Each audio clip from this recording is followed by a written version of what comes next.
Hi everyone, this is Chanel, Angie, Katie and Matthew, and today we're going to talk to you about the Italian economy. Italy juts out deeply from the Mediterranean Sea, giving it strategic importance and enhancing its trading potential with Eastern Europe, North Africa, and the Middle East. It conducts a lot of its trades with other EU members, but other countries like China and the US play vital roles as well. In general, major imports include fuel, motor vehicles, raw materials, chemicals, electronic devices, and food. Major exports include precision machinery, metals, clothing and footwear, motor vehicles, pharmaceuticals, and other chemicals, and food. Foreign direct investment in Italy has been historically minimal compared to other European countries. In fact, for the past 10 years, Italy has been placed at the very bottom in the ranking of FDI to GDP ratio, with a peak of only 2.08% of GDP in 2006. Despite the skilled labor force and large market, the FDI has definitely not been maximized to full potential. Number one reason FDI is not maximized is the image of Italy as perceived from abroad. Italy is seen as a single entity, although there are significant differences between each region of the country. There is distinct dualism between the north and the south of Italy, with the north thriving economically compared to the south. By comparing the FDI in Italy in each region, it is clear that it is not a normal distribution. Foreign investors concentrate their investments in the regions with high production development and innovation, which has been lagging in the south. But let's take a look at the FDI distribution by region to examine this more closely. Taking a look at this graph from first glance, it is clear that there are stark differences among the regions. With Lombardia being the highest recipient of FDI, it is important to note that it is a northern region characterized with both medium and large enterprises and booming innovation. By contrast, the regions on the right side of the graphs are practically at zero, and this is due to the development lag in the south. So you might ask what the solution is to this abnormal distribution. The proposed solution offered by Professor Pascal Pazienza in Italy is both fiscal and labor reforms. Fiscal reforms are necessary to improve research and development in order to increase innovation. Labor reforms are needed to make firms more internationally competitive in terms of size.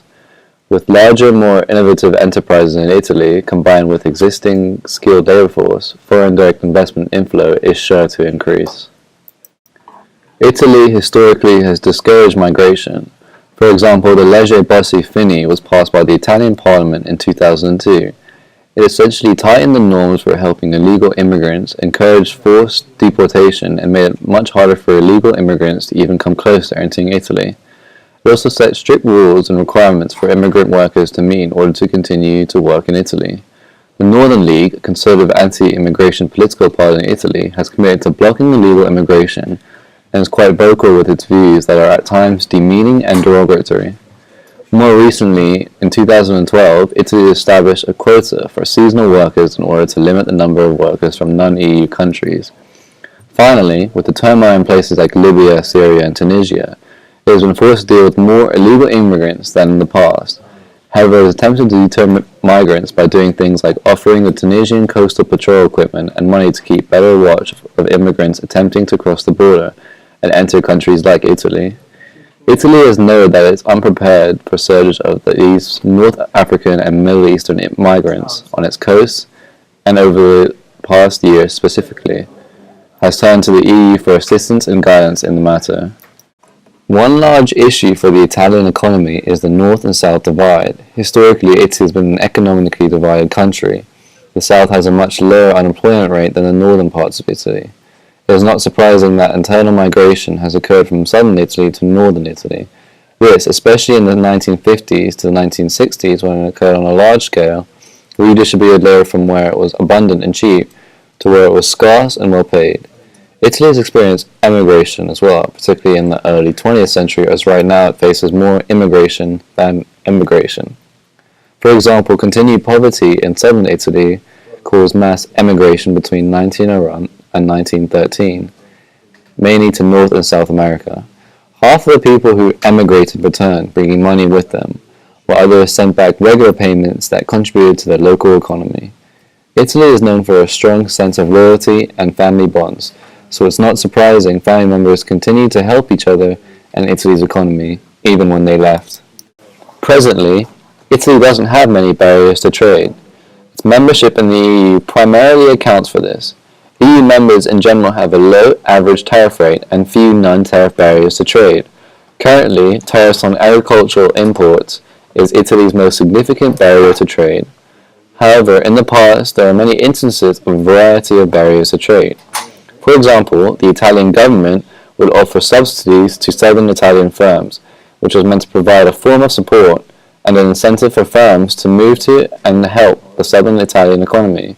It was additionally meant to compensate for local diseconomies. Moreover, much protectionism occurred in the 19th century.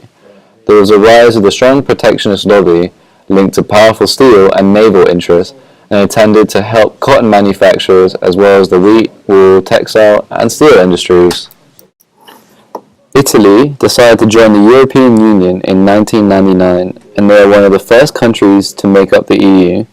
The EU is made up of 28 member states, and all of them use the euro. The euro is not pegged to any other currency, and therefore it is a floating exchange rate. There are some disadvantages to this floating exchange rate as well, and one of these is increased uncertainty. This is because the currency changes from day to day and causes a level of uncertainty in regards to trade. Another disadvantage is that the floating exchange rate is very much based on speculation, and this can often be different from the actual pattern of trade flows. At the moment, €1 is currently worth $1.37, which is a big drop in recent years for the euro.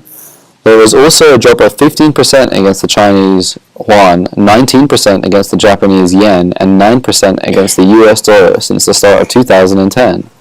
All of this has occurred because the countries within the European Union have not been doing very well, particularly the pigs. Portugal, Italy, Greece, and Spain have huge deficits, and this has affected the worth of the euro. Three major international changes affected how the Italian market was shaped, technologically speaking.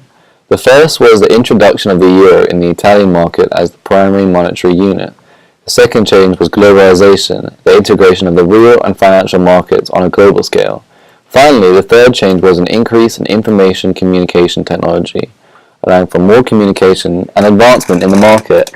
The traditional industries in the Italian market, such as the made-in-Italy products such as leather and textiles, are typically the greatest wealth-producing sectors. There was some restructuring in these sectors in the 1000s and 2000s, affecting productivity rates. Between 1980 and 2009, the contribution of capital deepening factors related to the capital-to-labor ratio outweighed the technical progress. This is also related to total factor productivity rates. Most of this technical progress is expressed through new capital goods, making them an important component in capital accumulation. Failure to adopt new technologies, especially ICT, which stands for Information Communication Technology, has caused sectors to have lower skilled workers and less technological advancement. Technological advancement would potentially encourage education growth rates and therefore skill levels. Therefore, this lack of advancing has caused traditional sectors to have to continue to be prominent in the Italian economy. This has restricted the entrance of innovative sectors and industries known as barriers to entry. These effects explain why total factor productivity and capital intensity ratios have decreased during the same time period. During the last 15 years, the Italian economy experienced a shift towards less capital-intensive techniques, which in turn reduced the efficiency of employment. Because labor skill is necessary in order to use ICT capital, this has caused a sector-wide distinction between skilled and unskilled labor. Skilled labor is typically needed to use ICT capital properly, due to the need to educate the users. On the other hand, unskilled labor is hired, usually in the short term, to fill any gaps in production of an output. Therefore, unskilled labor is drawn on only when necessary and is not an optimal factor. The last 20 years have shown a visible decrease in Italy's productivity growth rate. This overall decrease is primarily due to three factors. The first factor is the change in the capital mix, ICT and non-ICT factors. The next factor is due to the overall increasing investment in traditional capital in classic industries. The third factor is the overall decrease in investment in ICT. This ICT sector has a lower elasticity due to the strict complementary behavior between capital and labor.